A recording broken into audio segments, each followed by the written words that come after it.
সুচিত্রা সেনের পক্ষী প্রেম নিয়েও দু একটা ঘটনার কথা বলি। তার বালিগঞ্জ সার্কুলার রোডের সেই পুরনো বাড়িতে পায়রা, কাক ও চিলের আনাগোনা লেগেই থাকতো। প্রতিদিন সকাল সন্ধ্যায় শ্রীমতী সেনের গাড়ি বারান্দার ছাদে পাখিগুলো ঝাঁকে ঝাঁকে এসে বসতো। কেউ তার পোষা ছিল না।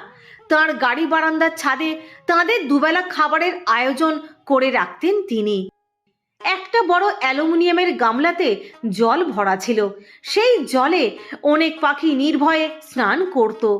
তারপর গা ঝাড়া দিয়ে ছাদে রেলিংয়ে এসে বসতো খাবারের অপেক্ষায়।